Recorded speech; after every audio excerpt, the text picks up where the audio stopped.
आज की इस वीडियो में हम यूनिवर्स के सबसे रहस्यमयी और शक्तिशाली ऑब्जेक्ट के बारे में बात करेंगे। हम बात कर रहे हैं ब्लैक होल की। ब्लैक होल यूनिवर्स के सबसे रहस्यमयी ऑब्जेक्ट होते हैं और डरावने भी। चलिए चलते हैं ब्लैक होल की रहस्यमयी दुनिया में, जहां हम जानने की कोशिश करेंगे कि कैसे होता है इनका निर्माण और कैसा होता है इनका नेचर और भी बहुत कुछ। Let's explore. ब्लैक होल अंतरिक्ष में एक ऐसा क्षेत्र है जहां ग्रेविटी इतनी स्ट्रॉन्ग और पावरफुल होती है कि इसके ग्रेविटेशनल पुल से कोई भी चीज़ एस्केप नहीं कर सकती। आप इसकी पावरफुल ग्रेविटी का अंदाज़ा इस बात से लगा सकते हैं कि अगर प्रकाश भी इसकी रेंज में आ जाए तो भी इसके ग्रेविटेशनल पुल से एस्केप नहीं कर सकता। एक ब्लैक होल के केंद्र में एक अविश्वसनीय रूप से बहुत ही डेंस बिंदु होता है जिसे सिंगुलैरिटी कहा जाता है, जो एक अदृश्य सीमा से घिरा होता है जिसे इवेंट होराइजन कहते हैं। ब्लैक होल कई कैटेगरी के होते हैं, साथ ही अलग अलग आकार के होते हैं।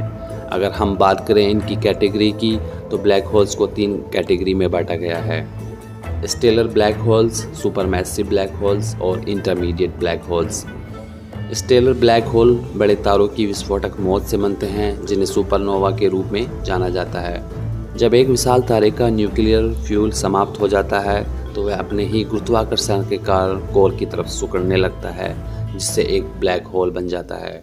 दूसरी ओर सुपरमैसिव ब्लैक होल आकाश गंगाओं के केंद्रों में पाए जाते हैं और हमारे सूर्य से लाखों या अरबों गुना अधिक बड़े होते हैं। चलिए ब्लैक होल्स के निर्माण के बारे में थोड़ा और गहराई से जानते हैं, लेकिन उससे पहले अगर आपको ये वीडियो पसंद आई तो इस चैनल को सब्सक्राइब कर लीजिए। जब कोई बहुत बड़ा तारा सूर्य से कई गुना बड़ा अपना सारा फ्यूल ख़त्म कर लेता है तो उसमें न्यूक्लियर फ्यूजन होना बंद हो जाता है, जिसकी वजह से तारे की ग्रेविटी हावी हो जाती है और तारे के मैटर को अपनी ओर खींचने लगती है। ये ग्रेविटी इतनी पावरफुल होती है कि तारे का कोर अंदर की ओर धंस जाता है, जिससे एक शक्तिशाली विस्फोट होता है जिसे सुपरनोवा कहा जाता है, और तारे का बचा हुआ मास एक इनफाइनाइट डेंस और छोटे से बिंदु में सिमट जाता है जिसे सिंगुलैरिटी कहते हैं, और एक अदृश्य सीमा से घिर जाता है जिसे इवेंट होराइजन कहते हैं। इसके अलावा एक न्यूट्रॉन स्टार भी ब्लैक होल बन सकता है। ये तब होता है जब न्यूट्रॉन स्टार का मास एक क्रिटिकल लिमिट को क्रॉस कर देता है और उसकी ग्रेविटी इतनी बढ़ जाती है कि ये अपनी कोर की तरफ कोलैप्स हो जाता है और एक ब्लैक होल को जन्म देता है। चलिए ब्लैक होल की संरचना को थोड़ा और गहराई में जानते हैं। सबसे पहले बात करते हैं इवेंट होराइजन की। इवेंट होराइजन को हम पॉइंट ऑफ नो रिटर्न भी कह सकते हैं, क्योंकि एक बार अगर कुछ भी ब्लैक होल की रेंज में आ गया तो वो इसके ग्रेविटेशनल पुल से एस्केप नहीं कर सकता। इवेंट होराइजन के अंदर सिंगुलैरिटी होती है। ये इतना इनफाइनाइट डेंस पॉइंट होता है कि भौतिकी के सारे नियम यहाँ टूट जाते हैं और हमारी भौतिकी की समझ यहाँ आकर फेल हो जाती है। सिंगुलैरिटी का ग्रेविटेशनल फोर्स इतना अत्यधिक शक्तिशाली होता है कि स्पेस टाइम को विकृत कर देता है, जिससे एक गहरा गुरुत्वाकर्षण कुआं बन जाता है। ब्लैक होल अपने आसपास बहुत ही आकर्षक इफेक्ट डालते हैं। उनमें से ही एक इफेक्ट है ग्रेविटेशनल लेंसिंग। हम धरती पर टाइम को कैसे मेज़र करते हैं? हम टाइम को सेकंड्स, मिनट्स, घंटे और साल में मेज़र करते हैं, लेकिन क्या आपको पता है यूनिवर्स में सब जगह टाइम एक जैसा नहीं होता।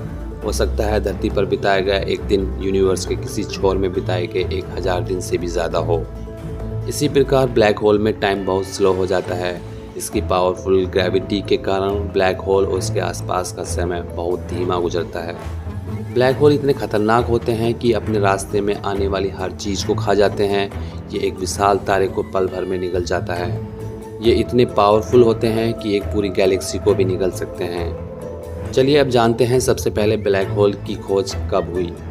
सबसे पहले अल्बर्ट आइंस्टाइन ने अपनी जनरल थ्योरी ऑफ रिलेटिविटी की मदद से 1916 में ब्लैक होल होने का अनुमान लगाया था, जिसके कई साल बाद सन 1967 में ब्लैक होल शब्द अमेरिकी खगोल शास्त्री जॉन व्हीलर द्वारा दिया गया था। सबसे पहला खोजा गया ब्लैक होल सिग्नस X1 था, जो साइनस 1 के तारामंडल में मिल्की वे गैलेक्सी के अंदर मौजूद था।